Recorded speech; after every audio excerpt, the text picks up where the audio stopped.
See something from Shams Charania about the Clippers and the Sixers trade opportunity or possibility. Sources tell Shams that the Clippers have been offering one unprotected first-round pick and a pick swap.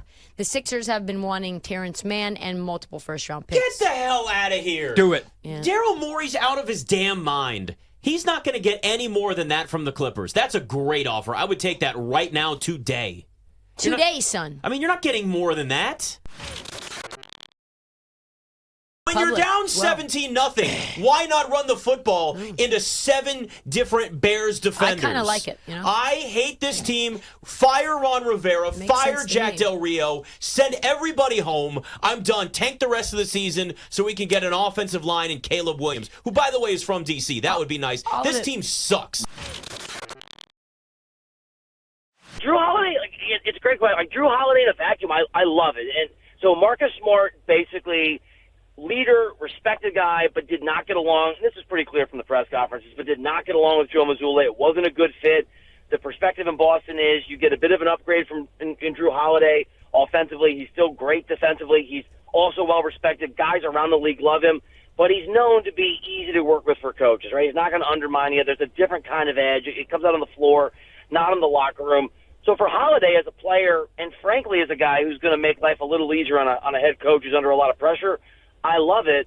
I think it's really interesting to see what Porzingis can be and what he can do, and whether or not some of the players who were moved out, who are defensive-focused guys, whether that's going to hurt the Celtics as it relates to what they want to do. But we know Mazzulla is much more offensively inclined than Ime Udoka. He leans that way. So I love the Holiday move. I love the Celtics. But it's going to be really interesting how these pieces fit, because this is a team that's made a Game 7 of the Eastern Conference Finals the last 2 years. They obviously made the finals a couple years ago, and they've retooled this basketball team pretty aggressively. Yeah, Bill, it's not like the Celtics haven't been in this position before. They're the co-favorites at BetMGM to win the title 4-1 along with the Bucks. And then you got the Nuggets, the defending champs at plus 550. Where do you, odds aside for this, where do you stack the Nuggets up right now with some of these other teams like the Celtics and Bucks, and then the Suns, all of who have had pretty active off seasons? So Denver is a known quantity, and they've got one of the 2 or 3 best players in the game. He's probably the best player in the game, but every year it changes. I voted for Jokic for MVP.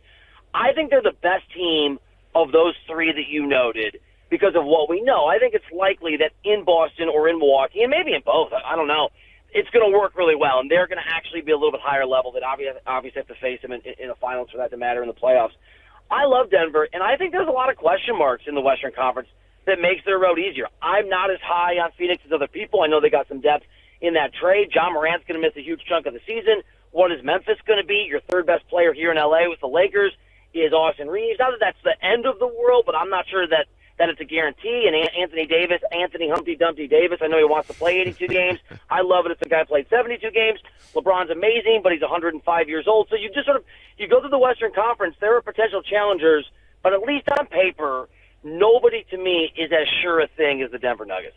I'm curious your thoughts on the Dallas Mavericks, because I had a healthy debate with a friend of mine earlier today, because he, for whatever reason, thinks that Grant Williams and Derek Lively are going to move the needle in terms of just the overall defense, which was terrible last year. Like, what's your thoughts overall on what this Dallas Mavericks team is going to be this year? Have you guys seen that GIF where there's a dumpster on fire floating down a swollen river? Yeah. That's my perspective on the Dallas Mavericks. And really my perspective on any team that has Kyrie Irving.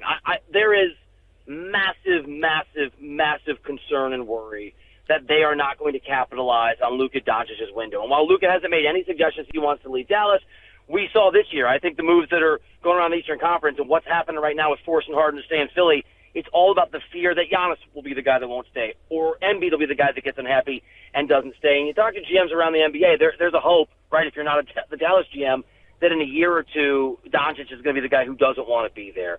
And so I think Dallas has massive pressure without a roster that can make good on it. I'm not a big Kyrie Irving guy, so maybe I'm swinging and missing on a level of greatness he brings to the table that I'm somehow not seeing. But the moves they've made, the team they have, the roster they have, I don't think it's very impressive. I know Doncic is amazing. You guys know Doncic is amazing. The guy's an incredible player, but he's not on a team that I think is going to live up to anything remotely resembling even conference championship appearances, let alone the finals. I think they're in trouble. Does Kentucky have a shot to not only cover against Georgia but win outright? I think they do, right? I go back to the last two games Georgia has played. I go back to the South Carolina game where Spencer Rattler had that on the ropes, had a 2-score lead going into halftime, and Georgia made some adjustments in the second half. But I'll be real, if South Carolina's offensive line was worth anything, they would have won that game. And then you go last week against Auburn. Auburn is an underwhelming team that's got a new head coach that's trying to turn over a dumpster fire of a program the last couple of years. And they took Georgia to the dying minutes. Ryan, you and I were on the show together back during ACC Media Days, and we had this exact conversation where I said, look, this isn't the same Georgia team as last year. This is why it bugged me so much that they were like a consensus number one pick to open the year, because of how much talent that they lost to the league in the portal window. This is not the same Georgia. It's still a very good Georgia team, but you got a first-year quarterback. You know, Brock Bowers has really just kind of recently started coming onto his own. Defensively, they lost maybe one of the better defensive lines in college football in recent memory. And then there's Kentucky, and I think after what Kentucky did to Florida this weekend, you kind of got to put a little respect on that name now, right? Like last year, I know you go back to, again, the South Carolina game last year where Kentucky was building some momentum. You had a little bit of a fisticuffs between Shane Beamer and Mark Stoops and the culture versus climate, the dumbest thing I've ever heard start a rivalry in football.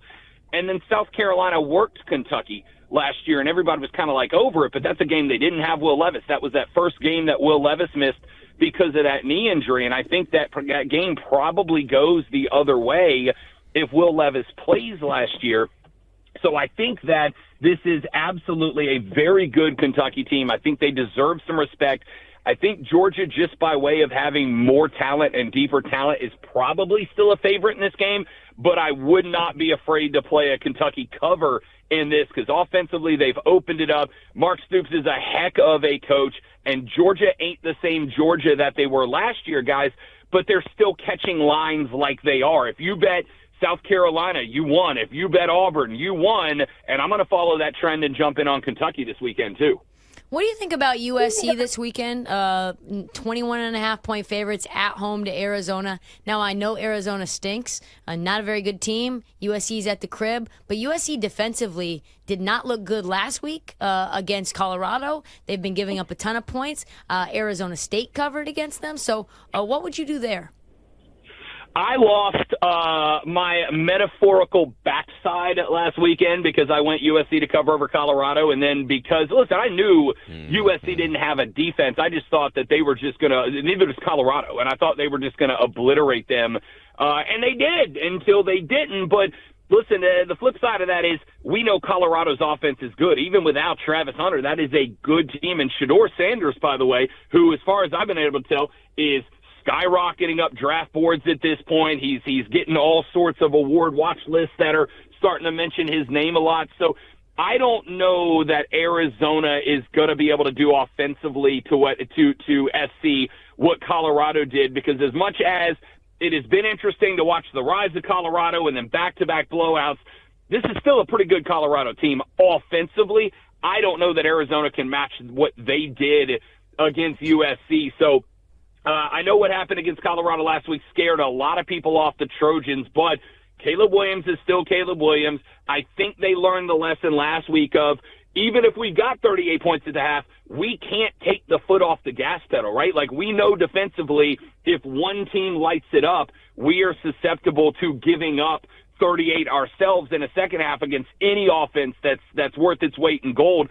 So I think at this point, like, there's going to be a USC second-half team that is not going to let up, is going to go jugular in this, because falling all the way down to number 9 in the AP poll, they're kind of in the spot now where, you know, if you're in the top 5, 6, style points don't really matter. Just win out, you're going to be fine. But once you start getting back to 8, 9, 10, that's the point where you got to start blowing people up to convince them, convince the AP voters that you're worthwhile to jump up and be towards the top when the playoff bracket comes out or when the playoff poll comes out initially. So I think you're going to see a USC that's going for the jugular this weekend. I am all about a Trojan cover. Rob, we still got about 90 seconds here. Do you think it's all chalk as far as the Major League Baseball postseason, which I'm informed is actually going on right now? You got Texas, Baltimore, Minnesota, Houston, Philly, Atlanta, Arizona, Dodgers. Any upsets here in the division series? Yeah, dude, I think if you're a Braves fan, you got to be terrified of Philadelphia right now, right? I mean, they did it to you last year. Their pitching is on point. Aaron Nola was an absolute stud last year. And what's the one thing that's been plaguing Atlanta? Starting pitching. Well, if there is one offense outside of Atlanta that you can't afford to have a letdown with your pitching, it's the Phillies right now. Trey Turner is back. Bryson Stott going granny last night. This team is absolutely white hot offensively, and the Braves pitching, even with Fried and Spencer Strider up front, has kind of been a question mark. So I really do kind of get concerned for the 1 seed Atlanta Braves. And then I kind of look at the Diamondbacks as the 6th seed up against the Dodgers and feel the same way. I don't think they have the same pitching that Philly does right now, but they're also kind of in a spot where it's like they got nothing to lose, right? They got everything to gain. Nobody expected them to be in the playoffs. Here they are in the NLDS. They're kind of a team that can sell out and just go full tilt from the beginning. I think the Braves and the Dodgers are favorites, but I'm going to tell you right now, and this is as an Atlanta fan, bro, I am nauseous to the gut thinking about what happens if Philly brings the momentum they ended the wild card round with into Atlanta. If Atlanta drops the first two, man, it is going to be heartbreak 2 years in a row for the Bravos.